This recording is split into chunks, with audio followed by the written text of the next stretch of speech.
সিজদায় মাথা নত করো, এত নিয়ামত দিলাম, কোনদিন এই নিয়ামত তোমরা গণনা করে শেষ করতে পারবে না। এবার তোমাদের কাছে প্রশ্ন, তোমরা ভালো করে শুনে নাও। আমি আল্লাহ পাক তোমাদের প্রশ্ন করছি, বলো তোমাদের বাড়ি কোথায় ছিল, কোথা থেকে তোমরা এসেছো, কে তোমাদের দুনিয়ার জমিনে পাঠিয়েছে, তুমি কি তোমার সৃষ্টি সম্পর্কে একটিবারও ভেবেছো? আল্লাহর প্রশ্ন। এবার যদি আমাদের প্রশ্ন করে বান্দা, বল তোমার বাড়ি কোথায় ছিল, কোথা থেকে এসেছো, কে তোমাকে দুনিয়ায় পাঠিয়েছে, কিভাবে পাঠিয়েছে, তুমি কি একটিবার ভেবেছো? যদি ভাবতে তাহলে আমার সিজদা করতে ভাবো না বলেই তোমরা সিজদা করো না। আজকের ভাবিরা বলে রবের কাছে না চেয়ে সুদখোরের কাছে টাকা চাই, ঠিক না? আজকে আল্লাহ তাবারক ওয়া তাআলাকে চিনি না বলে রবকে শুধু মৌখিক স্বীকার করি, আমার জীবনে বাস্তবায়িত করি না বলে আজকের আমরা খারাপ রাস্তার ভিতরে ধাপিত হই, ঠিক না?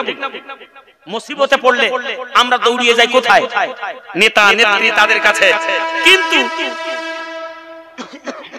কিন্তু আমরা মসজিদে যে এই সময় সালাতুল হাজার 2 রাকাত নামাজে আত্মনিয়োগ করি না। করি একটু ভালো করে খেয়াল করে দেখেন। মহান রব্বুল আলামিন এই প্রশ্নগুলো করেছেন।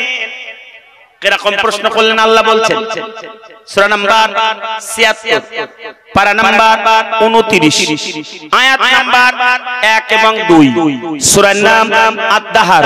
মহান রব্বুল আলামিন জানিয়ে দিয়েছেন, শুনুন, হাল আতা আলাল ইনসানি হিনুম মিনাদ-দাহরি লাম ইয়াকুন শাইয়্যাম মাযকুরা। ও নবী, ওদের কাছে জিজ্ঞাসা করো, হাল মানে কি, আতা ওদের কাছে জিজ্ঞাসা করো, ওদের কাছে আবার একটুখানি শুনে নাও কোথা থেকে ওরা এসেছে।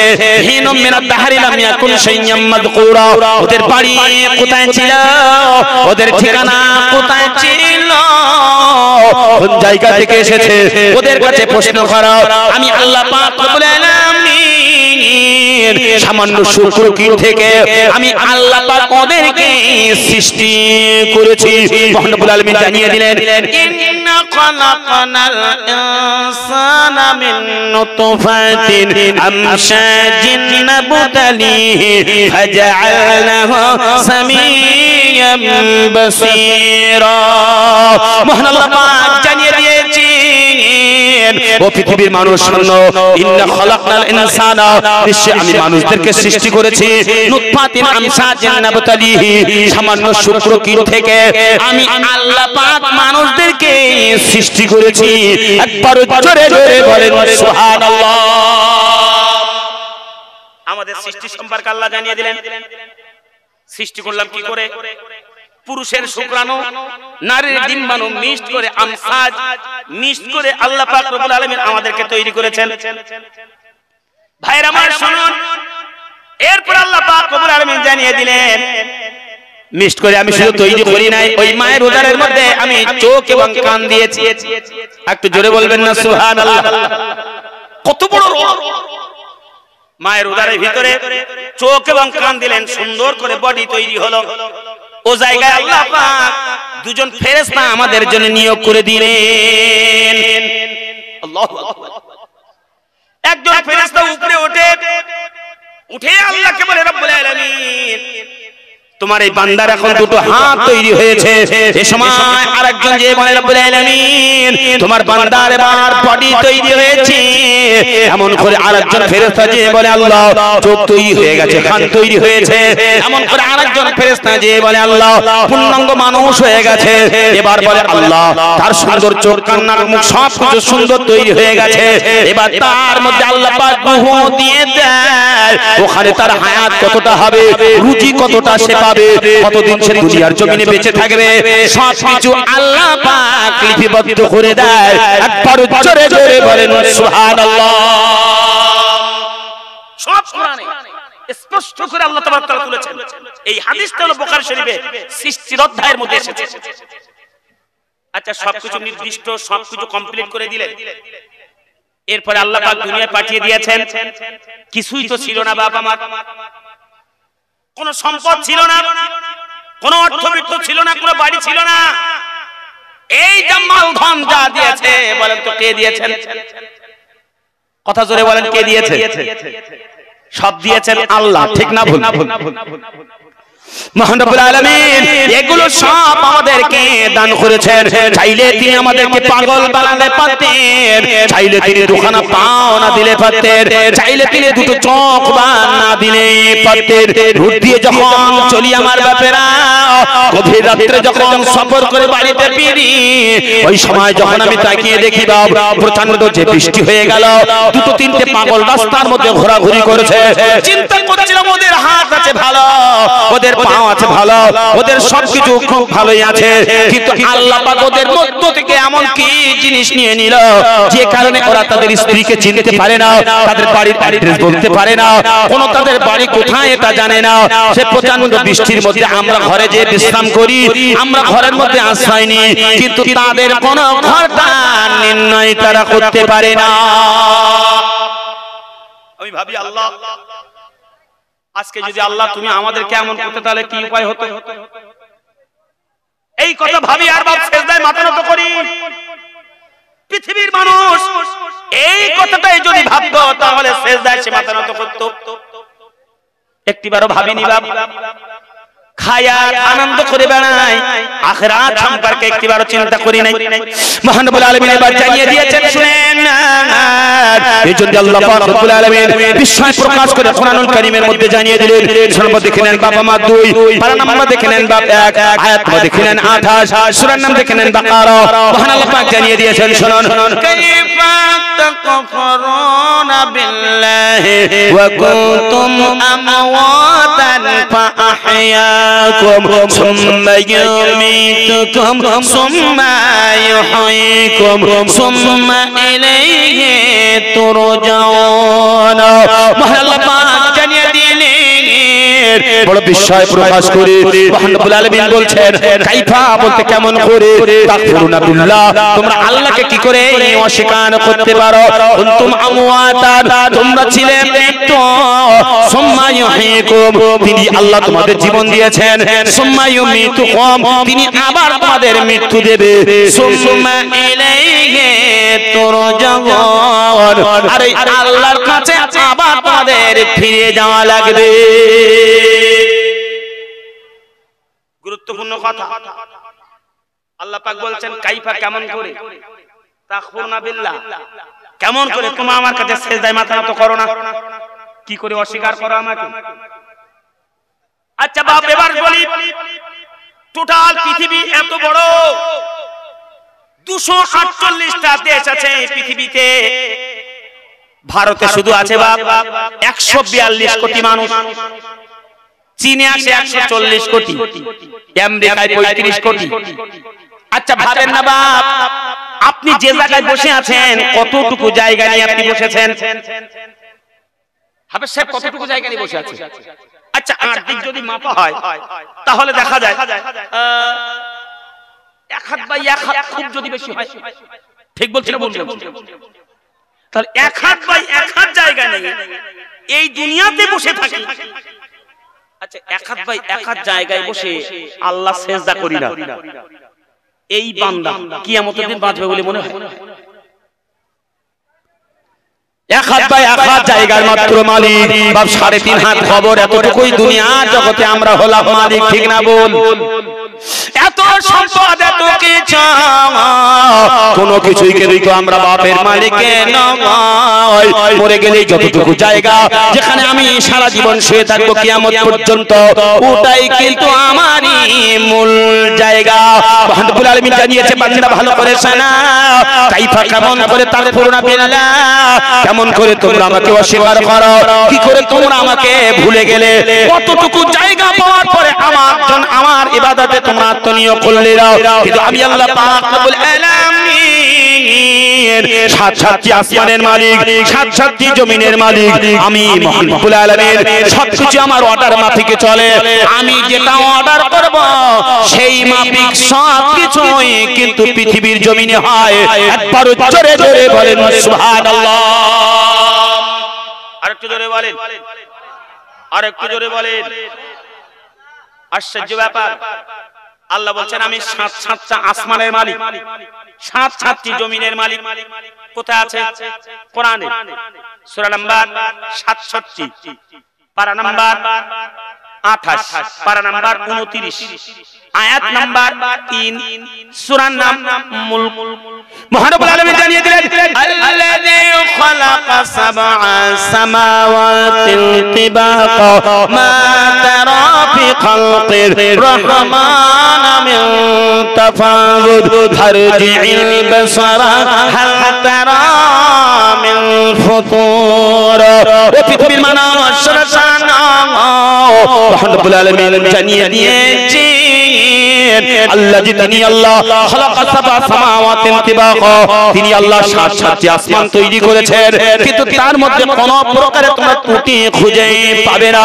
যতবার তোমরা দৃষ্টি দেবে বান্দা হাল তারা মিন ফুতুর, ততবার তোমাদের দৃষ্টিটা ফিরে আসবে। শুধু তাই নয়, মহান আল্লাহ পাক জানিয়ে দিলেন আল্লাহুল্লাযী খালাকা সাবআ সামাওয়াতি ওয়া মিনাল আরদি মিসলাহুন্না। একবার জোরে জোরে বলেন সুবহানাল্লাহ। আল্লাহ আয়াতের মধ্যে আবার বলছেন সূরা নাম্বার 65, পারা নাম্বার 28, আয়াত নাম্বার 12, সূরার নাম আত-তালাক। আপনাদের অসুবিধা হচ্ছে না? আজকের আলোচনার বিষয় রেখেছে কি? আল্লাহকে সিজদা করতে হবে। এই সিজদার উপরে কোরআন দিয়ে চারিদিক থেকে আমি শুনে তাফসীর তুলছি। আরে তো বিদ্যাত নারে তাকবীর। মহান আল্লাহ জানিয়ে দিলেন পৃথিবীর মানুষ শুনে নাও, তিনি আল্লাহ যিনি সাতটি আসমান তৈরি করেছেন এবং সাতটি বিমিসলিহুন্না, এমন করে সাতটি জমিন আছে আল্লাহ পাক রব্বুল আলামিন সৃষ্টি করলেন। ভালো করে শুনে নেন আমার আব্বা জানেরা, এত কিছু, এত সাতটি আসমানের মালিক হলেন আল্লাহ, সাতটি জমিনের মালিক হলেন আল্লাহ। সেই মহান রব্বুল আলামিন অর্ডার করছে বান্দা সুবুদু, তোমরা আমার সিজদা করো। 3.5 হাত জমি নিয়ে পৃথিবীর জমিনের মধ্যে এই আল্লাহ পাককে আমরা এখনো সিজদা করতে পারিনি। আজীব ব্যাপার, অথচ মুসলমানের দাবি করি। আচ্ছা, যদি আল্লাহর কাছে সিজদায় মাথা নত না করি, এই হাজারো মুসলমানের পরিচয় দিল জান্নাতে যাবে বলে মনে হয়? কথা জোরে বলেন, যাবে? আজকের মুসলমান তো মনে করেছে সিজদা না দিলেও মনে হয় জান্নাতে যাওয়া যাবে, জলসা দিলে মনে হয় কমিটি জান্নাতে, শুক্রবারে নামাজ পড়লে মনে হয় জান্নাতে, ঈদুল ফিতর, ঈদুল আজহার নামাজ পড়লে মনে হয় জান্নাতে, জানাজার সালাত আদায় করলে মনে হয় জান্নাতি হয় বলে মনে হয়। ভাইরা আমার শুনুন, 5 ওয়াক্ত সালাতের মধ্যে যদি পাবন্দি না করি, আল্লাহর কাছে যদি সিজদায় মাথা নত না করি, 5 ওয়াক্ত সালাত যদি কায়েম না করি, জান্নাতে যেতে তো সম্ভবপর হবে না। রাসূল সাল্লাল্লাহু আলাইহি ওয়াসাল্লাম বলে দিয়েছেন, ওয়ালা তাতরুকুন্না সালাতান মাকতুবাতান মান তারাকা সালাতান মুতাআম্মিদান ফাকাদ বারিয়াত মিনহু জিম্মাতুল্লাহ। মহান নবী রাসূলুল্লাহ সাল্লাল্লাহু আলাইহি ওয়াসাল্লাম জানিয়ে দিয়েছেন, যদি কেউ 1 রাকাত ফরজ নামাজ ছেড়ে দেয়, আমি নবী জানিয়ে দিলাম, লা তাতরুকুন্না সালাতান মাকতুবাতান মান তারাকা সালাতান মুতাআম্মিদান ফাকাদ বারিয়াত মিনহু জিম্মাতুল্লাহ। যদি কেউ 1 রাকাত ফরজ নামাজ ছেড়ে দেয়, আল্লাহ বললেন সে আমার জিম্মা থেকে বেরিয়ে যাবে। নবী জানিয়ে দিয়েছেন সে আল্লাহর জিম্মা থেকে বেরিয়ে যাবে। ওই ব্যক্তি যদি আল্লাহর জিম্মা থেকে বেরিয়ে যায়, ওই ব্যক্তি নিশ্চয়ই বাপ আমার শয়তানের জিম্মার মধ্যে দাখিল হয়ে যায়। ঠিক না বল? 1 রাকাত সালাত যদি কেউ ছেড়ে দেয়, তাহলে সে আল্লাহর জিম্মা থেকে বেরিয়ে যায় ফরজ সালাত ছেড়ে দিলে। এখন যে মোটেও নামাজ পড়ে না, আচ্ছা ও কার জিম্মায় থাকবে? আমি বুঝাতে পারছি না।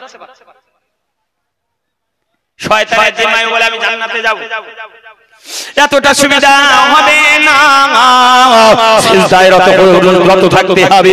মহান রব্বুল আলামিনের সময় যখন যখন এসে যাবে মসজিদে যখন আজান হবে নামাজের মধ্যে বাপ আগে আপনার নিয়োগ হতেই হবে মহান রব্বুল আলামিন কোরআনুল কারীমের মধ্যে জানিয়ে দিয়েছেন পৃথিবীর মানুষ তোমরা ভালো করে শোনো অগণিত নিয়ামত রাজি দিলাম এত তোমাদের সুন্দর করে সৃষ্টি করলাম তোমাদের খাদ্যটা আমি আল্লাহ পাক দিলাম সবকিছু পৃথিবীর জমিনের মধ্যে বসবাসের উপযুক্ত করে দিলাম নিয়ামত দিয়ে আমি আল্লাহ ভর্তি করলাম আমি যদি তোমাদের প্রশ্ন করি বলো বান্দা তুমি আমার এই প্রশ্ন কথার উত্তর দাও সূরা নম্বর দেখে নেন বাপ 10 পারা নম্বর দেখেন 11 আয়াত নম্বর দেখে নেন 30 সূরা নম্বর দেখে নেন বাপ ইউনূস মহান রব্বুল আলামিন জানিয়ে দিয়েছেন নবীকে বলছে নবী ওদের কাছে জিজ্ঞাসা করো কেন ওরা আমার কাছে সিজদায় মাথা নত করে না মহান রব্বুল আলামিন নবীর কাছে আয়াত কারিমা পাঠিয়ে দিলেন ভালো করে শুনুন মহান নবী সাল্লাল্লাহু আলাইহি ওয়াসাল্লাম এরপরে কোরআনের আয়াত আসলো আয়াতের দিকে এবারে একটুখানি লক্ষ্য দেন আল্লাহ পাক জানিয়ে দিয়েছেন শুনে নেন কুল মান ইয়ারযুকুকুম মিনাস সামাই ওয়াল আরদ ওয়া আম্মান ইয়ামলিকুস সামআ ওয়াল আবসার ওয়া মান ইখরিজুল হাইয়্যা মিনাল মাইয়িতি ওয়া ইখরিজুল মাইয়িতা মিনাল হাইয়্যি ওয়া মান ইউদাব্বিরুল আমরা ফাসায়াকুলুনা আল্লাহ কুল আফালা তাত্তাকুন আকবার জোরে জোরে বলেন সুবহানাল্লাহ প্রশ্ন করছেন আল্লাহ আল্লাহ বলছেন নবী ওদের জিজ্ঞাসা করো যারা তোমার সঙ্গে তর্ক করে সালাত আদায় করে না তুমি যাদেরকে দাওয়াত দাও দাওয়াত যারা গ্রহণ করে না তোমাকে মারার জন্য আরো প্রচেষ্টা করে সালাত অবস্থায় তোমার মারার জন্য যারা ষড়যন্ত্র করে ওদের কাছে নবী প্রশ্ন করো প্রশ্নটা কি এক নম্বরে কুল মাইয়ারযুকুকুম মিনাস সামাই ওয়াল আরদ আসমান এবং জমিন থেকে ওদের কাছে জিজ্ঞাসা করো কেন ওরা সিজদায় মাথা নত করে না আসমান জমিন থেকে ওদের রুজিটা কে দান করে এক নম্বর প্রশ্ন এখন আল্লাহ জিজ্ঞাসা করছে বান্দা বল আসমান জমি থেকে রুজি দেয় কে আমরা কি বলবো কথা জোরে বলেন কি বলবো রুজি দেয় কে আল্লাহ একটু জোরে বলবেন না আল্লাহ তাকবীর দেন তো নারে তাকবীর আচ্ছা কোরআনের তাফসীর শুনতে আপনাদের কষ্ট হচ্ছে কোরআন যত শুনবেন তত লাভ একটা অক্ষর শুনবেন আপনার 10টা নাকি আমার 10টা নাকি হাফিজ হাফিজ শুনে কোনো লাভ নেই আমার আগের ভাই ছিলেন আল্লাহু আকবার মুফাসসির মানুষ শামীম আক্তার সাহেব মাওলানা খুব কোরআনের উপর দিয়ে আখিরাত সম্পর্কে গুরুত্বপূর্ণ আলোচনা করে গেছেন আমি শুনছিলাম খুব ভালো লাগছিল আল্লাহ আমার ভাইয়ের আলোচনাকে কবুল করুন সকলে বলেন আমিন আমি ভেবে দেখলাম ভাই তো আখিরাত নিয়ে আলোচনা করেছে ওই আখিরাতে বাঁচতে গেলে কি করতে হবে আমার তাহলে সেই দিকে আলোচনা করা লাগবে ঠিক না আমি বসে বসে ওখানে সাজেশন নিয়েছি আর সেই মাফিকে আলোচনা এগোচ্ছি কারণ কেন না ভাই আখিরাত সম্পর্কে চালিয়ে গিয়েছেন আর আমি চালাবো কি করলে আখিরাতে বাঁচা যায় এইজন্য লক্ষ্য নির্ণয় করে আমি কোরআনুল কারীমের সূরা বাকারা খুলেছি নতুবা আমার ইচ্ছা ছিল আজকের আলোচনা করব আখিরাতের হিসাবের উপর কথা বুঝলেন না কিন্তু ভাই আলোচনা আখিরাতের করে গেছে এজন্য আমি ওদিক যাইনি প্রশ্ন হবে বাপ আমার এক নম্বরে কি আসমান এবং জমিন থেকে তোমাদের রুজি কে দেয় আচ্ছা আমাদের রুজি দেনেওয়ালা কে কথা জোরে বলে পানি এবার অতিরিক্ত বেশি হয়ে গেছে আচ্ছা মমতা ব্যানার্জি পানি ঠেকাতে পারে বলে মনে হয় হ্যাঁ নরেন্দ্র দামোদর দাস পৃথিবীর কেউ ঠেকাতে পারবে না পানি যদি বন্ধ হয়ে যায় বাবা আমার খরা যদি আল্লাহ দিয়ে দেয় পৃথিবীর কোন মেম্বার পৃথিবীর কোন এমএলএ পৃথিবীর কোন এমপি পৃথিবীর কোন প্রধানমন্ত্রী বলেন বাপ আমার মুখ্যমন্ত্রী বলেন আকাশ থেকে রহমতের পানিটা কেউ এনে দিতে পারবে না রুজি দিনে হলেন একমাত্র আল্লাহ আমরা এটা স্বীকার করব এরপর আল্লাহ পাক রব্বুল আলামিন জানিয়ে দিয়েছেন ওয়া আম্মান ইয়ামলিকুস সামা ওয়াল আবসার ও পৃথিবীর মানুষ শোনো তুমি নিজের কাছে এবারে একটুখানি প্রশ্ন করো তোমার চোখ আর কানের মালিক কে আমি আল্লাহ পাক রব্বুল আলামিন তোমার দুনিয়ায় আসার আগে আমি চোখ আর কানটাকে তোমাদের সুন্দর করে সৃষ্টি করে দিয়েছি একবার জোরে জোরে বলেন সুবহানাল্লাহ তৃতীয় নাম্বার প্রশ্ন ইখরিজুল হাইয়্যা মিনাল মাইয়িতি ওয়া ইখরিজুল মাইয়িতা মিনাল হাইয়্য। তোমাদের জীবন দিয়েছে কে, মৃত্যু কে দেবে? কথা জোরে বলেন। আপনি মনে করছেন অমুকের মনে মৃত্যু হবে, দেখা যায় তার মৃত্যু না হয়ে আপনার হয়েছে। আমাদের ওখানে ছেলে অসুস্থ, বাদ দিয়েছে দেখতে, লোক সব সংবাদ দিচ্ছে ছেলে বাঁচবে না, সে লোক হাওমা করতে গিয়েছে। এখন যে ছেলে দেখে আপনাদের বসিরহাট থেকে ছেলে দেখে বাপ ওই জায়গায় আগে মারা গেছে, সবাই মনে করছে ছেলে মারা যাবে, কিন্তু ছেলের আগে বাপ মারা যাবে। দেখতে চাই এটা বোঝা যায় আমার আব্বা জানেরা, হায়াত দেনেওয়ালা আল্লাহ, মৃত্যু দেনেওয়ালা কিন্তু আল্লাহ। তৃতীয় নম্বর প্রশ্ন আল্লাহ পাক করে দিলেন, ওয়া মাইয়ুদাব্বিরুল আমরা। পৃথিবীর মানুষ ভালো করে শোনো, তোমার কাজ করার ক্ষমতাটা কে দান করেছে? এটা আমরা বলবো আল্লাহ। সকলে বলবো ফাসায়াকুলুনাল্লাহ, এই ক্ষমতা দিয়েছেন আল্লাহ। রব্বুল আলামিন জানিয়ে দিলেন, কুল আফালা তাত্তাকুন। ও বান্দা ভালো করে শোনো, তাহলে কেন তোমরা আমার কাছে সিজদায় মাথা নত করো না? সিজদায় যদি মাথা নত না করি বাবা মার, কিয়ামতের দিন বাঁচা যাবে না, কবরে গেলেও বাঁচা যাবে না, পৃথিবীর জমিনেও নিরাপত্তা পাওয়া যাবে না। সিজদা যদি করি মহান রব্বুল আলামিন আমাদেরকে দুনিয়ায়ও নিরাপত্তা দেবে, কবরের মধ্যে আল্লাহ পাক নিরাপত্তা দিয়ে দেবে। একবার জোরে জোরে বলেন সুবহানাল্লাহ। নারে তাকবীর, আরো জোরে তাকবীর দেন, নারে তাকবীর। আসুন বাপের আলোচনা করি। সিজদা দিলে